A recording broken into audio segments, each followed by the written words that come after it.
I thought it was love. I thought I knew her. But one night, one bruise, one trembling light, or the truth wide open. Behind that familiar smile was betrayal so deep it didn't just break my heart, it burned down to entire families, careers ruined, trust obliterated. And all of it started with 6 words. I bumped into a cabinet. What came next? I never saw it coming. Join me as we unravel the tangled threads of this story, where every word, every decision will grip your heart, stir your anger, and awaken your empathy. Before we begin, share with us in the comments which city you're watching from. Enjoy the video. It's strange how little things change before we even realize what's happening. For 3 years, my world revolved around the quiet certainties of partnership, shared laughter over burnt toast, late-night movie marathons, the comfort of waking to the same face each morning. But lately, that world feels off-kilter, as if someone's shifting the furniture in the dark when I'm not looking. The first cracks were barely whispers. She started coming home late first, with a light joke about extra work, then more frequently, the excuses piling up. Deadline, she'd sigh, dropping her bag by the door, running tired fingers through her hair. But her eyes would slide over mine, not quite meeting them. The phone that once lay forgotten on the kitchen counter now seemed glued to her hand. Always silenced, always face down. I tried to ignore it at first. Sometimes, love means trusting someone, even and especially when it's hard.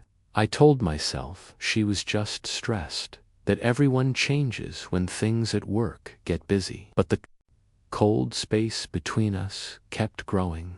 She'd fall asleep early, facing the wall, leaving me staring into the dim light with questions I couldn't bring up out loud. The doubts grew teeth. One night, after another late meeting, I confided in my best friend, David. He's the kind of guy who's watched me stumble through far less complicated heartbreaks. We sat on his balcony, the city stretched out before us, the air heavy with old memories and advice I didn't want to hear. Man, you gotta talk to her straight up, or you're going to drive yourself crazy. But I couldn't. I was terrified of what I might hear worse. That I was just being paranoid. Then came the night that changed everything. She slipped into the apartment just past 11, apologizing for the late hour, muttering about a locked office door. I reached out to brush a strand of hair from her collarbone, and that's when I saw it, a faint purplish bruise, barely noticeable in the dim light. Babe, what happened here? She flinched, pulling her sweater higher. It's nothing. I bumped into a cabinet while cleaning. Clumsy me, right? Her laugh was forced. My heart thudded painfully. There's an old saying, when you've been with someone long enough, you start to recognize which lies are rehearsed, which are new.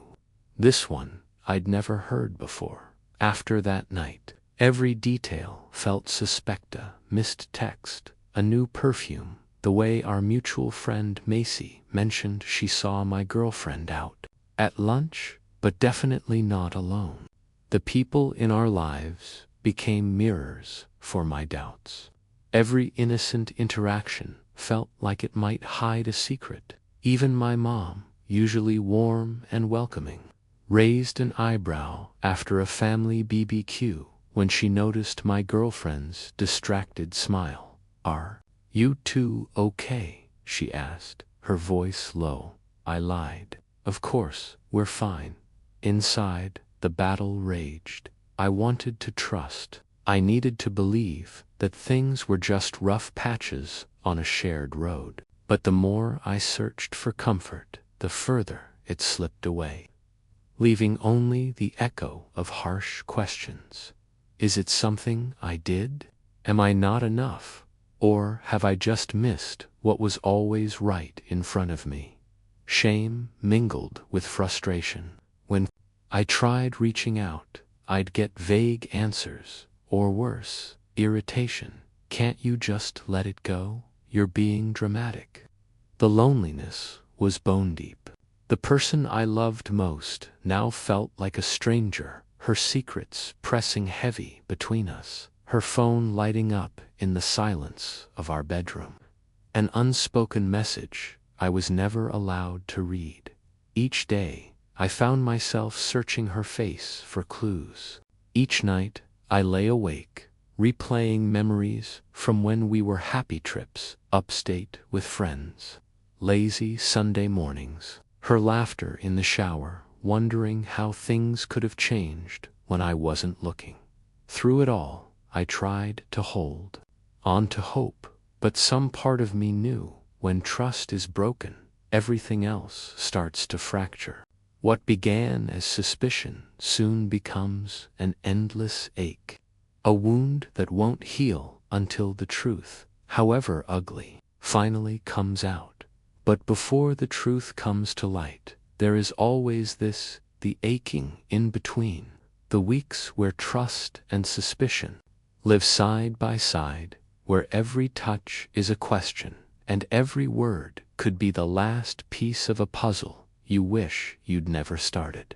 And that's when I realized some answers, no matter how much they hurt, are better than the torture of not knowing. So I stood on the edge of a decision, heart pounding, about to step into a journey that would test not only my relationship, but my very sense of self. As shadows lengthened in our apartment and the space between us became unbearable, I knew it was time to seek the truth, no matter where it led next. Trust, once fractured, becomes a restless ghost, haunting every moment. After weeks of uneasy silence and unanswered questions, I found myself teetering on the edge between faith and fear, between wanting to believe in us and needing to know the truth, no matter how ugly it might be. The first step was the hardest, admitting to myself that I couldn't do this alone. Doubt gnawed away at me day and night, twisting every word, every look, every story she told.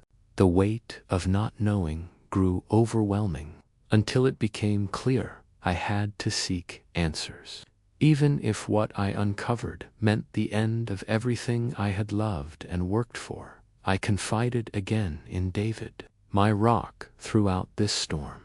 This time it was late at night, rain drumming softly against his apartment windows.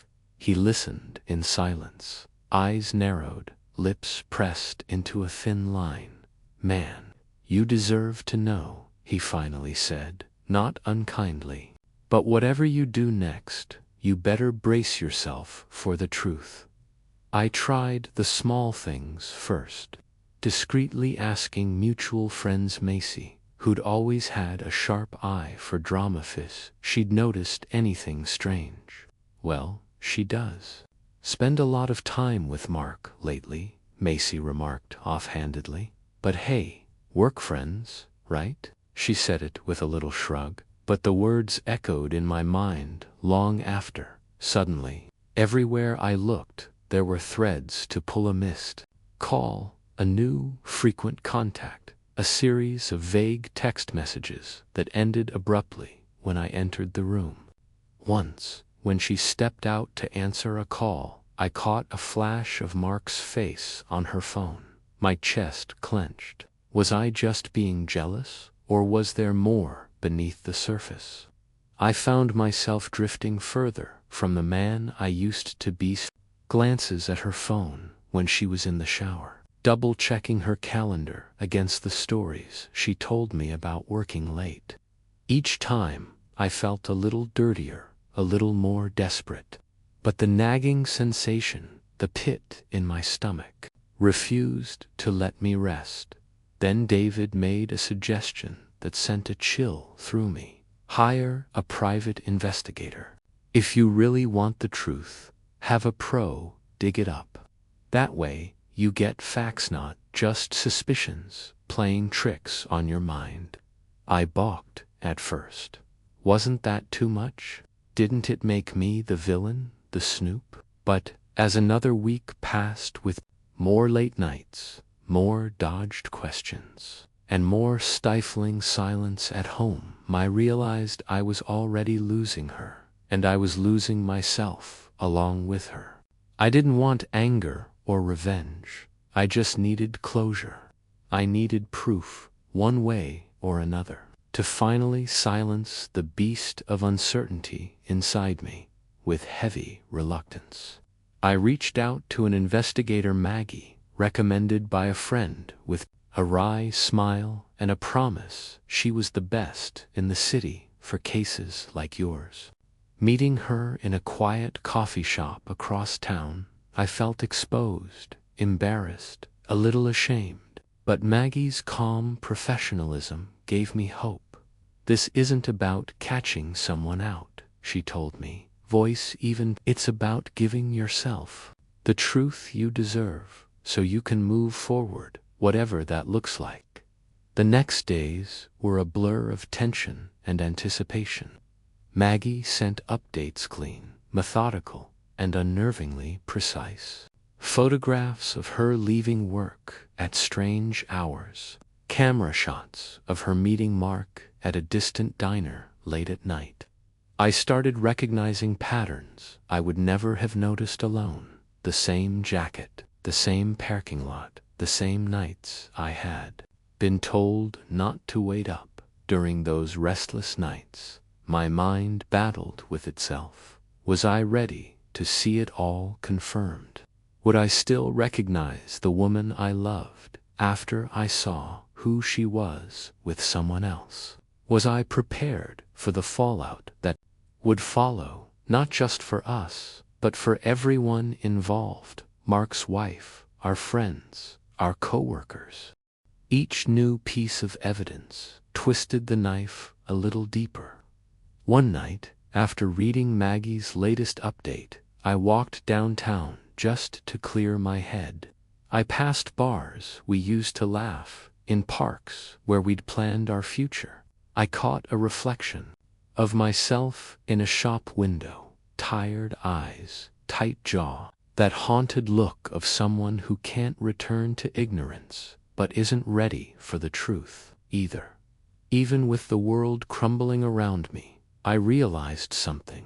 Facing betrayal may break you, but it also forces you to find a strength you forgot you had. Each bitter discovery was a step toward resolving my agony, toward reclaiming a voice that I'd quietly lost in the noise of suspicion and lies. In the end, it wasn't about punishing her or even saving our relationship.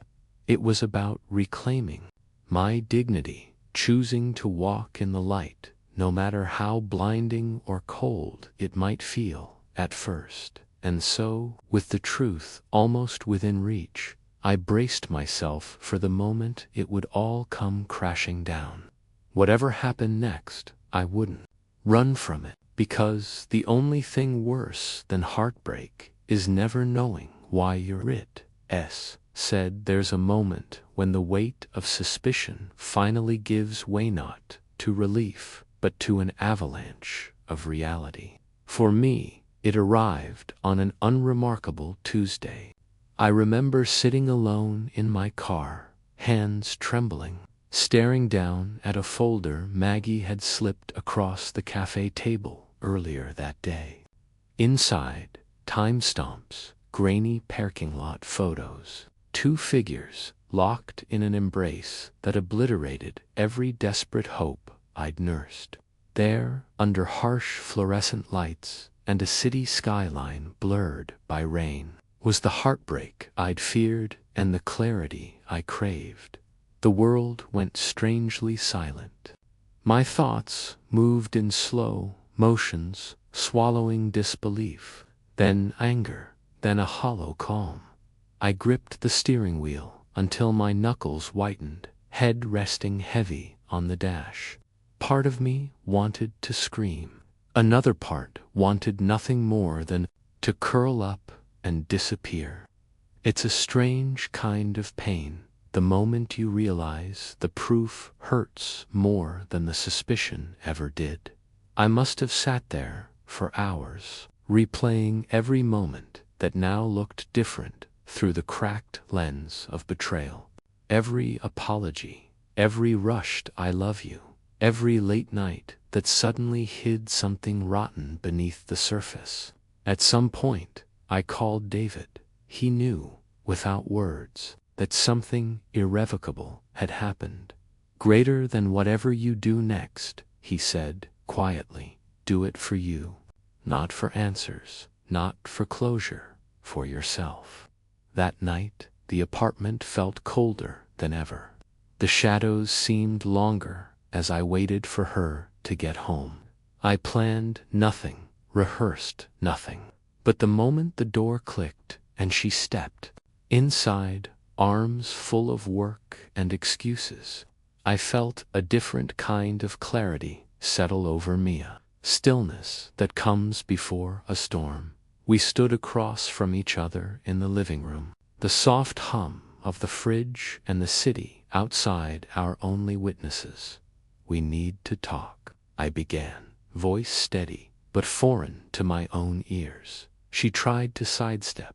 "Can we do this later? I'm exhausted." I cut her off, unable to bear another. "Lee, I know you haven't been working late. I know about you and Mark." Time seemed to freeze, every tiny muscle in her face shifting, first confusion, then panic, then something like resignation. She reached for a dozen denials, but I showed her the photos, every shaky pixel, every undeniable truth. Her defenses scattered. Tears welled up immediately, and the apologies came spilling out, first the rehearsed ones, then the raw, desperate ones. "It's not what you think. I swear it wasn't. I never meant to." But I had no patience left for scripts. "Don't. Please, just don't," she pleaded. Tried to explain, tried to shift blame onto stress, loneliness, my own distractions. The room seemed to shrink around us as anger crashed against sorrow, disappointment against love that had soured into something unrecognizable. My heart broke in real time, rewriting every moment we'd ever shared. Macy later told me she heard my voice echoing from the hallway, steady, low, far too controlled. "If you were unhappy, you could have talked to me. You could have asked for help, but you chose this."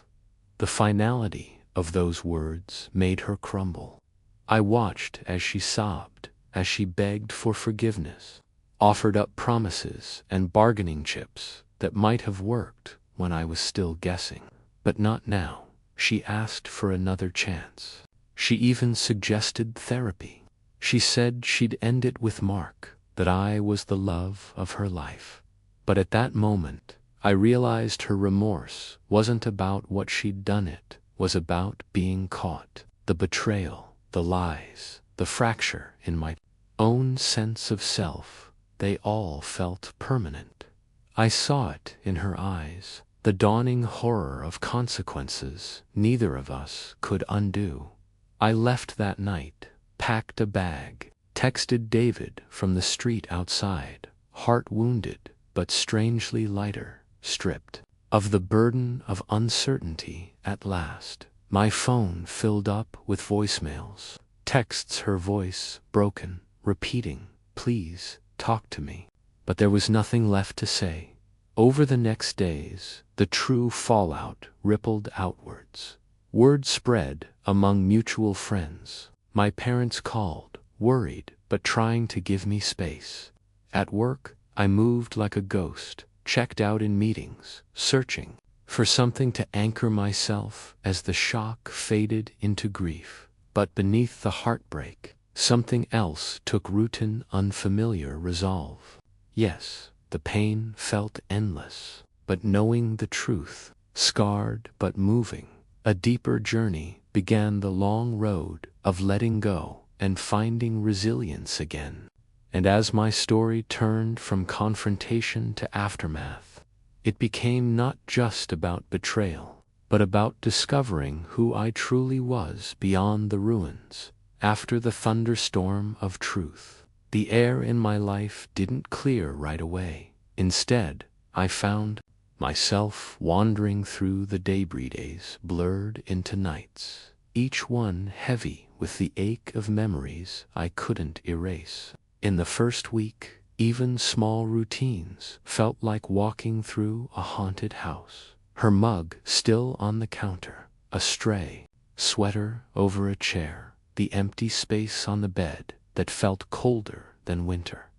At first, I isolated myself. Shame clung to me, turning simple acts, washing dishes, unlocking my phone into reminders I wasn't ready to face. The silence I had once craved now hollowed out the apartment, echoing with missed laughter and words left unsaid. Sleep evaded me. Nights stretched long and colorless. Grief came in waves, anger thrashing, and then, unexpectedly, a dull, relentless sadness that pressed behind my eyes like a storm about to break. It was David who pulled me back from the edge. He didn't come bearing answers, just a bag of takeout and the patience to wait while I sorted through the wreckage of my heart. "I'm not leaving, man.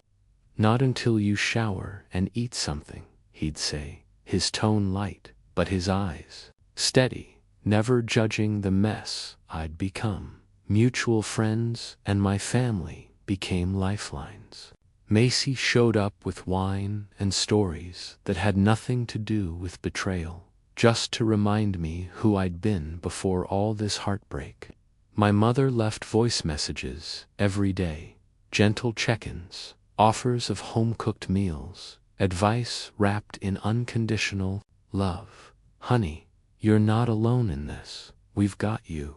And despite my urge to run from everyone, their support anchored me.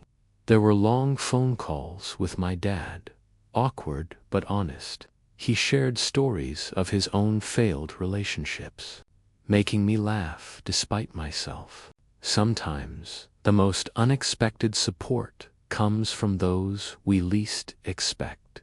But healing is never linear.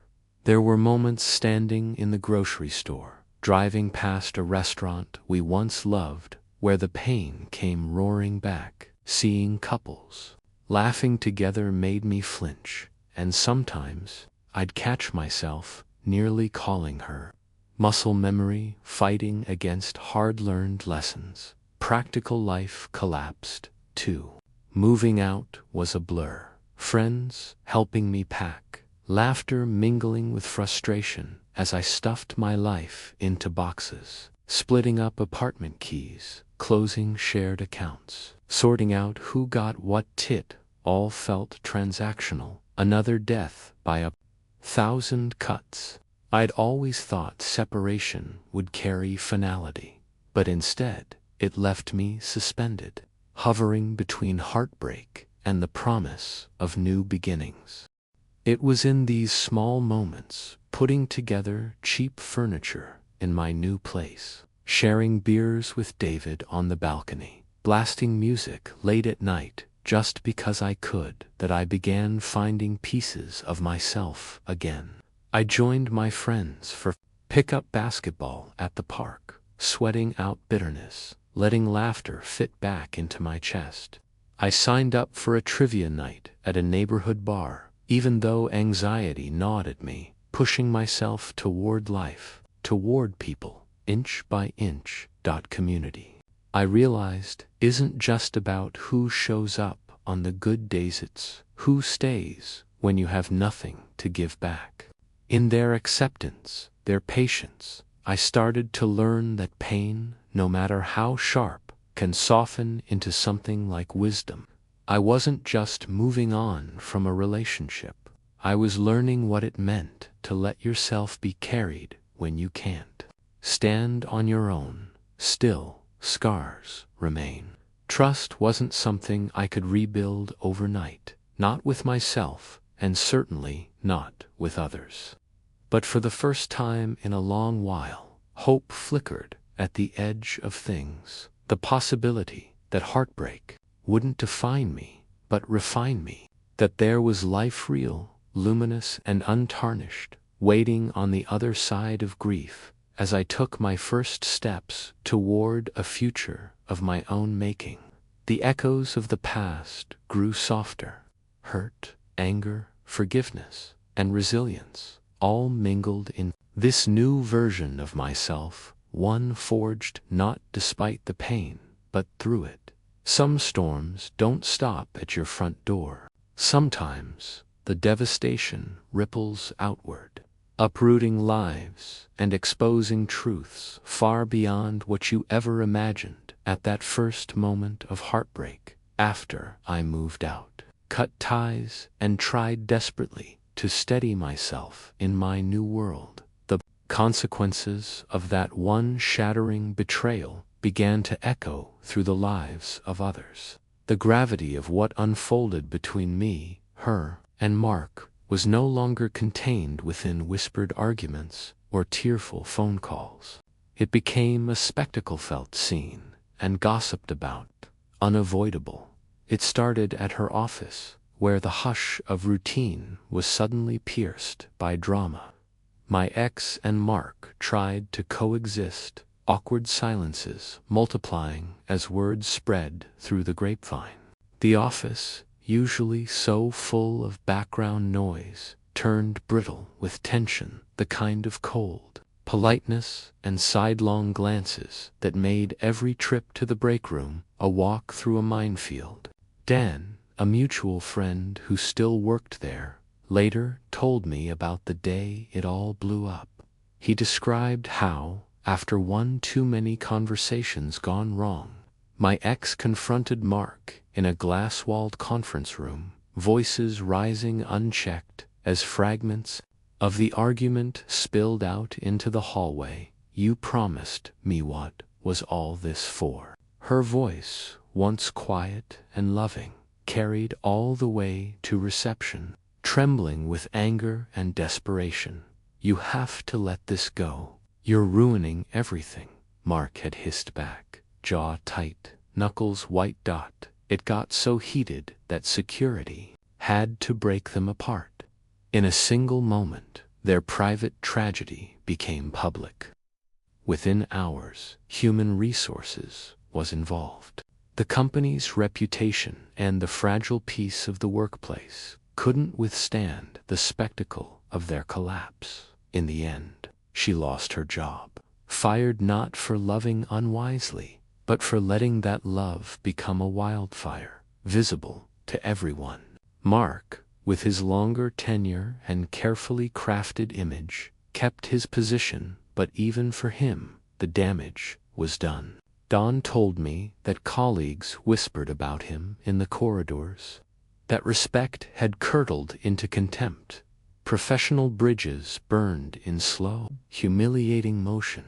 Meanwhile, my ex's world was collapsing in slow motion, forced to leave the apartment, packing up the remnants of her life with trembling hands, moving back in with parents 2 hours away. The distances in her life between dream and reality, love and regret, were now marked in boxes and miles, rather than hours and heartbeats. But the affair's blast radius reached further still. There was Mark's wife who, until this point, remained unaware of the full truth. I struggled with my own conscience for weeks, asking myself whether exposing it would bring healing or just more hurt.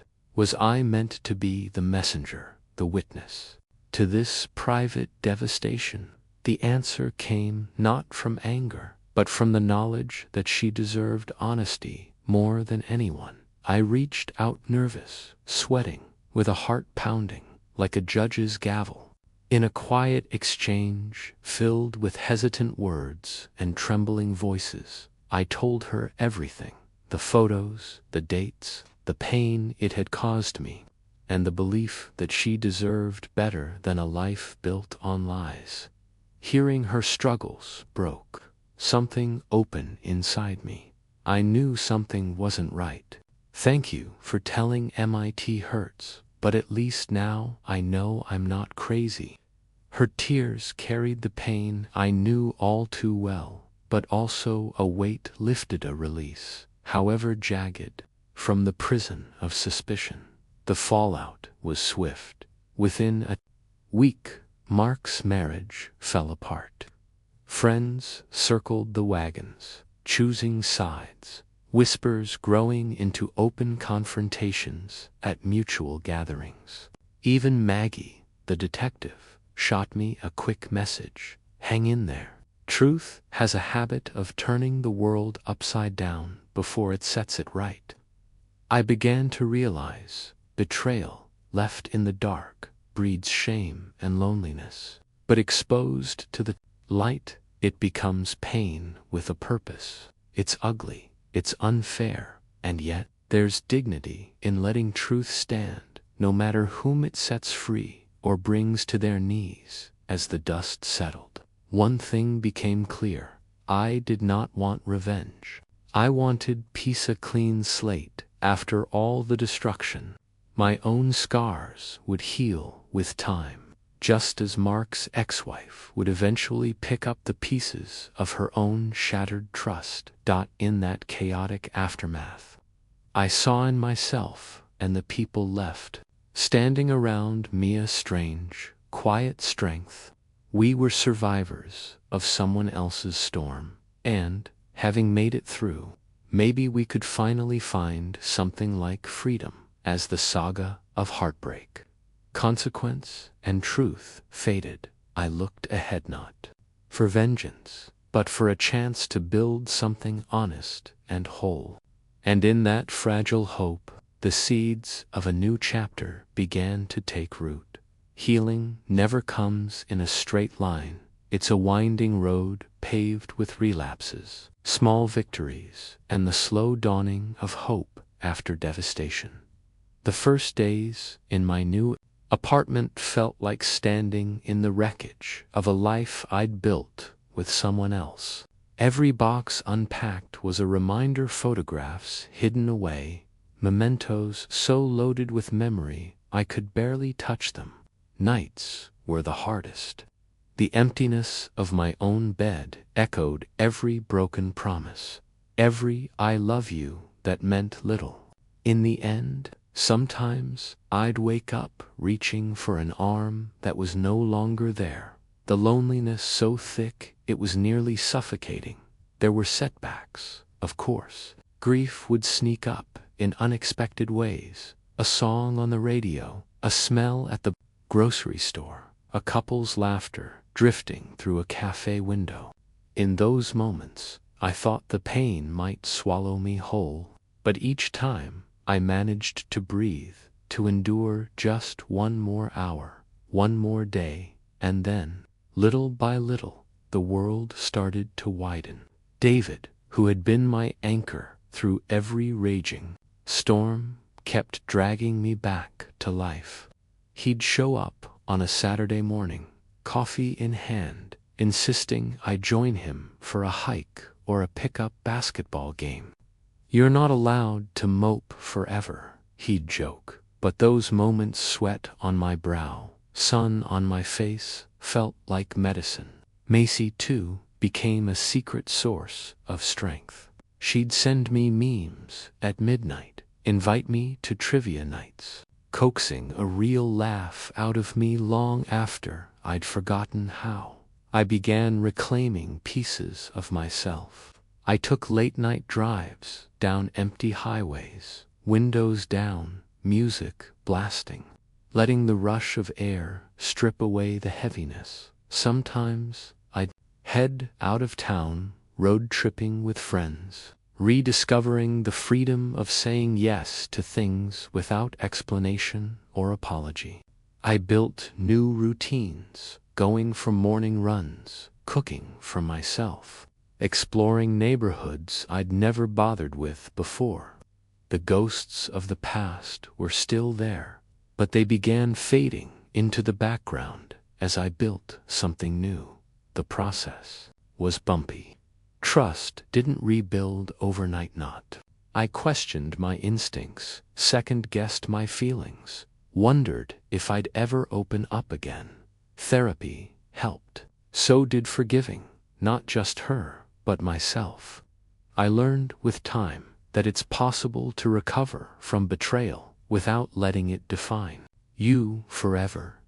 I found unexpected moments of gratitude, grateful for friends and family who refused to let me be alone in my pain, grateful for Maggie, the investigator who'd sent me a quick text, "You did the right thing.